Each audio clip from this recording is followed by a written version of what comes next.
लाठीचार्ज गरेको छ। ल हेर्नुहोस् यसरी भित्रबाट लुटपाट गरेर बाहिर निस्कँदै गरेकाहरूलाई भाटबटिनको सेक्युरिटी गार्डले लाठीले हानेको छ।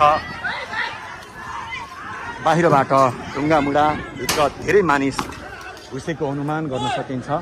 यो हुनु पक्कै पनि राम्रो होइन। फ्रिज लिएर हिँड्दैछन्। ल हेर्नुहोस् आइसक्रिमको डिप फ्रिज तानेर आन्दोलनकारीहरू अगाडि बढ्दै गरेको यो दृश्य हामीले देखाएका छौँ। हामीले फ्रिजभित्र भएको आइसक्रिम खोसाखोस भइराखेको अवस्था छ। निकै नै आतंकित अवस्था छ। मान्छे धेरै घाइते छन्। भित्र छिरेकाहरू यसरी सामान बोकेर हातमा सामान बोकेर बाहिरिँदै गरेको दृश्य हामीले देखाइरहेका छौँ। क्रेटका क्रेट फलफुल बाहिर निकालेर आन्दोलनकारीहरू फलफुल खाँदैछन्। यसले पक्कै पनि बङ्गलादेशको झल्को दिएको छ, विदेशको झल्को दिएको छ। स्वागतका लागि राखिएको यो घडा हेर्नुहोस् मेन सडकमा फालिएको छ। फलफुलका क्रेटहरू बाक्साहरू यसरी फालिएको छ र प्रहरी आइपुगेको छैन। शोकेसहरू यसरी तोडफोड भइराखेको अवस्था छ।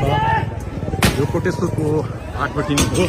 हेर्नुहोस् फलफुलहरू यहाँ देख्न सकिन्छ। मानिसहरू सामान बोक्दै भाग्दै दौडिँदै गरेको अवस्था देख्न सकिन्छ। साँच्चै बङ्गलादेशको झल्को यति बेला कोटेश्वरको भाटबटिनीमा देख्न सकिन्छ। दर्शकवृन्द आगो लगाइदिए भनेर यहाँ आन्दोलनकारीहरू कराइरहेका छन्। माथि ढुङ्गा प्रहार भइराखेको छ।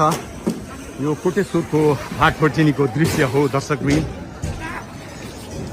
सोच्दै नसोचेको अप्रिय अवस्था। प्रहरी अहिलेसम्म भाटबटिनीमा आइपुग्न सकेको छैन। पार्किङमा राखिएको गाडी यस्तो अवस्था छ। फलफुल यत्रतत्र सर्वत्र देख्न सकिन्छ। हेर्नुहोस् अगाडिपट्टि थुप्रो मात्रामा क्रोशित युवाहरू आन्दोलनकारीहरूको उपस्थिति देख्न सकिन्छ। प्रहरी लगभग निष्क्रिय अवस्थामा प्रहरीले यो क्षेत्रलाई आफ्नो नियन्त्रणमा राख्न सकेको छैन। प्रहरीले नियन्त्रण गुमाएको अवस्थामा स्याउ सुन्तलाले भाटबटिनीमाथि आक्रमण भइराखेको छ। अहिलेको अवस्था निकै नै गम्भीर छ, भयावह अवस्था छ। आश्चर्य लाग्यो दर्शकवृन्द, आश्चर्य लाग्दो दृश्य हामी तपाईँलाई देखाइरहेका छौँ। कोटेश्वरको भाटबटिनीमा कोही बियर बोकेर निस्किएका छन्, कोही हुस्की बोकेर निस्किएका छन्, कोही फलफुल बोकेर निस्किएका छन्। अकल्पनीय दृश्य हामी देखिरहेका छौँ। ल हेर्नुहोस् रुसलान भुड्का बोकेर हिँडिरहेका छन्, फलफुल बोकेर हिँडिरहेका छन्। ओहो